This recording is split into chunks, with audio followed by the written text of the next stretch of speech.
How you doing, YouTube? Mal with Massive Beer Reviews. Back with another review. A little bit of German beer time. Horrible accent and all. In the form of Daredevil Brewing's Dunkel. Yeah. This brewery, relatively new to me. I haven't had anything from them before. But as you've probably gathered so far, because I'm doing a bunch of their reviews in a row, I just got a bunch of them. Actually, my buddy Joel was down in Indianapolis way. Ended up picking up a crowler of this at the brewery. Not this beer, but one of their beers. Brought him back, reviewed it, and was lucky enough to have the brewery kind of contact me and send off some beer. So much appreciated. And this is the second to last one I'm doing, actually. Getting a little sad there. This and then one of their other beers to go. But, you know, it's Oktoberfest. The Oktoberfest, I think, is officially over by now. I think it is. I'm almost positive. It's the beginning of October. Anyway, so it's, you know, apropos. As far as what it says on this can, it says Daredevil Lager, Munich-style Dunkel, authentic traditional lager.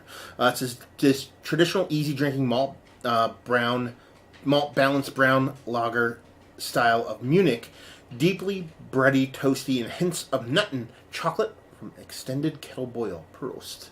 And that'd be that. Label-wise, it's cool. I talked about in all the other videos how I kind of dig their logo and whatnot. And it's kind of cool to see breweries do stuff like this. Like a couple of beers they sent me were hop-forward beers that are quite tasty. But a lot of the other beers were kind of these traditional German-style lagers, and that's pretty cool.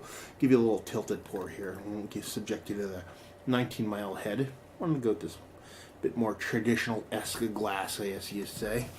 And yeah, I'm a little rusty. It's been a while since I've done a beer review. It's been a very long time. Relative term, but had a bit of oral surgery done, so been a couple, you know, a bit since I've done one. Let's put it that way. Anyway, what do we got here? What we had was a pinky finger of caramel-colored head on her. Nothing too crazy. Left behind with a soft kind of, you know, coppery / brownie color. Very clear, like magnifying glass, like clear. You probably can't glean too much through it. Maybe a little bit of light, but I mean, you can see right through that sucker if you hold her up to some light. So your brown kind of mahogany colors kind of washed out. You'd expect, basically, you're talking about a Dunkel, you're talking about a malt forward beer, but nothing too crazy. I didn't read the ABV on here. They're usually, it's not on here. Some of them came with them, some didn't. He actually emailed me all the info on them, but I don't want to read that stuff. I want to go into the beers not knowing anything. But, you know, when you're talking about your traditional Dunkels, you're usually looking anywhere between low 4s to high 5s, typically. So you usually get their kind of darkerness from just, you know, kind of sparging kind of mash to it. So usually a malty beer, but nothing too crazy. And that's what she looks like. See if we can get a nose on her.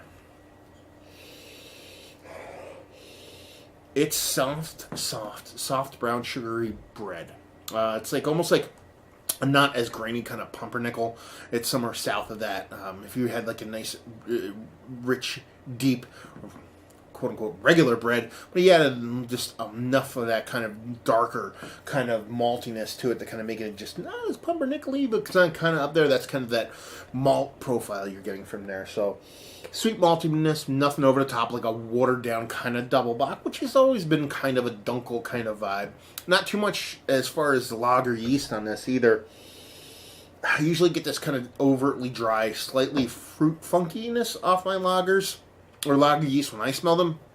Not getting a ton of it here, but at the same time it definitely smells like an old world German style beer. It definitely smells like a Dunkel. So let's dive in, see what she's got. Cheers.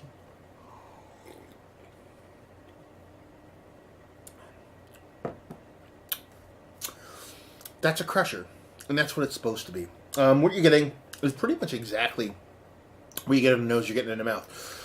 A bit more robustness in that malt than you'd expect. It's not huge in your face, but you get a nice kind of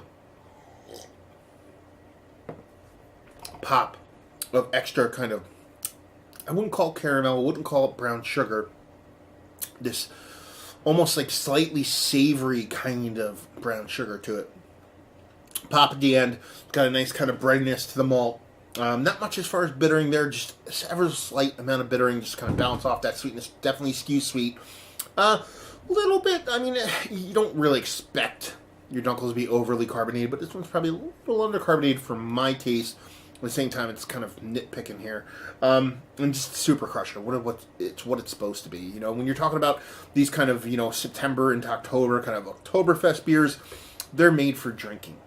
They're made for drinking, so they're lower ABV, and you can kind of rip through them through the night. You start with your Pilsners, your Kolsch's, you work yourself up into your Marzens, and kind of work yourself up into your very different ones, even until you get to your Dunkels. And if you want to kind of go ape shit and get up in your box and stuff like that, more than welcome. But it's kind of like you can progress through the night, but still stay in your kind of low ABV, but you're not sacrificing flavor, and that's kind of where better breweries kind of come into play here.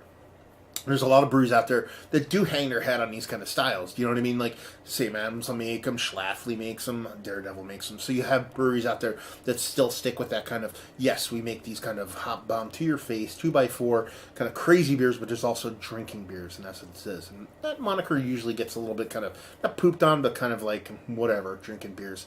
But there's a time and place for a beer, and this is what this is. It's a session beer. You drink a bunch of these, even though it's rich and dark and malty. So let's talk about it. It's one of the better Dunkels I've had as of late. It's going to default to the yes position because I haven't had a ton. I get inundated with various different beers a lot of times. Sometimes beers like this kind of get missed for me, especially this time of season when they're kind of out there.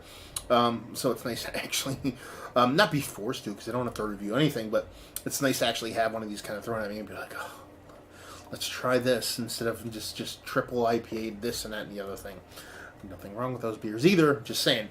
So yes, it defaults in that position, but I believe if I had a bunch, it'd probably be up there. Value and availability, I actually don't know. Somebody wants to chime in down there, availability and all that fun stuff, and leave you with if you like, well, we like this. If you like the style, if you like traditional German style beers, and you want to know an American brewery that can actually pull it off well, because that's what you're getting here. You're not getting this kind of bastardized, kind of twisted, we'll call it a Dunkel, but really turn it into some kind of weird, kind of bizarre, low ABV barley wine kind of thing. You're getting that in this, and you're getting a well-made beer. If you're getting a chugging beer, you're getting good beer. So if you like good beer, how about this? Because that's what it is, good beer. So there you go. Another review in the books. Hopefully you guys enjoyed the review. If you didn't, anywhere in between, down there, words and stuff and things. Facebook, Twitter, Instagram, Untapped, Massive Beers, all four of those places. And yeah, another review down. So hopefully you guys enjoyed the review. Hopefully enjoying a nice Dunkel right now. And hopefully see you next time. Cheers.